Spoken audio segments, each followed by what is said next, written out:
আপনারা অলরেডি জেনে গেছেন আমাদের ইন্ডিয়ান সেকুলার ফ্রন্ট দলের 8টি কেন্দ্রে প্রথম পর্যায়ে প্রার্থী ঘোষণা করেছে গতকাল। তো সেখানে মথুরাপুর লোকসভা কেন্দ্রে যাকে প্রার্থী করা হয়েছে, সবার মধ্যে একটা কৌতূহল যে প্রার্থীর বাড়ি কোথায়। প্রার্থীর সম্বন্ধে অনেকেই অনেক প্রশ্ন জানছে, জিজ্ঞাসা করছে যে আসলে প্রার্থীর বাড়ি কোথায়, প্রার্থী কী করে। তো বলে রাখি, ইন্ডিয়ান সেকুলার ফ্রন্ট প্রথমত ব্যক্তি বিশেষ কোনো পার্টি করে না। ইন্ডিয়ান সেকুলার ফ্রন্ট দলের চেয়ারম্যান তথা রাজ্য কমিটি জানাকেই আমাদের প্রার্থী করে দিক না কেন, আমরা মথুরাপুরবাসী 100% দিয়ে আমরা আমাদের প্রার্থীকে জেতাবো, সেটার উপরে আমরা বদ্ধপরিকর। তো বলে রাখি, সবথেকে আলোচ্য বিষয় যেই জন্য আজকের এই আপনাদের কাছে এলাম, তো মূলত যে বিষয়ের উপরে কথা বলতে এসেছি, অনেকই দল এই পশ্চিমবাংলার বুকে অনেক দলই প্রার্থী ঘোষণা করেছে, যেখানে একমাত্র দল ইন্ডিয়ান সেকুলার ফ্রন্ট প্রার্থী ঘোষণা করেছে। ইন্ডিয়ান সেকুলার ফ্রন্ট একমাত্র দল যেটা ধর্মনিরপেক্ষ এবং সমান অধিকার দিয়ে দল চালানোর নীতি আদর্শের উপরে বিশ্বাস করে।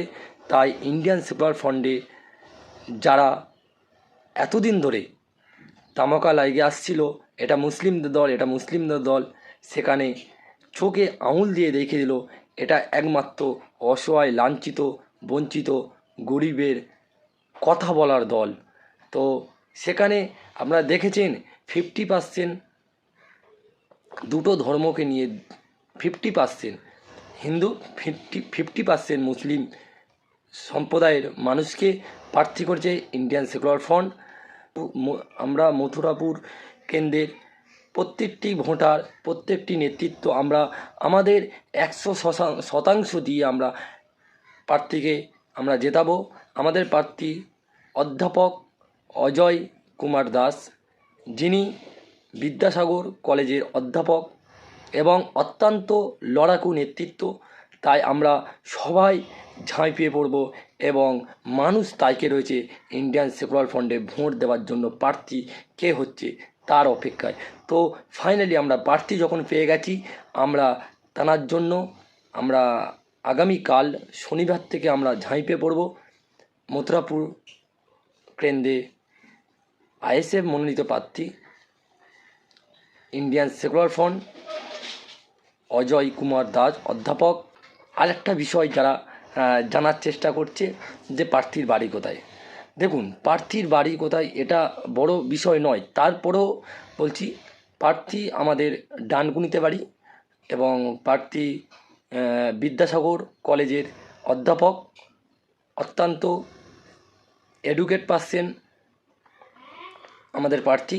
তো লড়াই হবে চোরের বিরুদ্ধে শিক্ষা, যেখানে শিক্ষাকে পিছিয়ে দিয়ে ভিক্ষার রাজ্য চালাচ্ছে, ভিক্ষা দিয়ে রাজ্যটাকে শেষ করে দিচ্ছে, সেখানে অধ্যাপকের মতন প্রার্থীকে দিয়ে ইন্ডিয়ান সেকুলার ফ্রন্ট বুঝতে দিচ্ছে যে বাংলায় একটা বিকল্প সন্ধান নিয়ে আইএসএফ এসছে। তো সবাই আমরা ঝাঁপিয়ে পড়ব ইন্ডিয়ান সেকুলার ফ্রন্টের জন্য। আসুন কাঁধে কাঁধ মিলে ইন্ডিয়ান সেকুলার ফ্রন্টের প্রার্থী অজয় কুমার দাসকে আমরা বিপুল ভোটে জয়ী করি।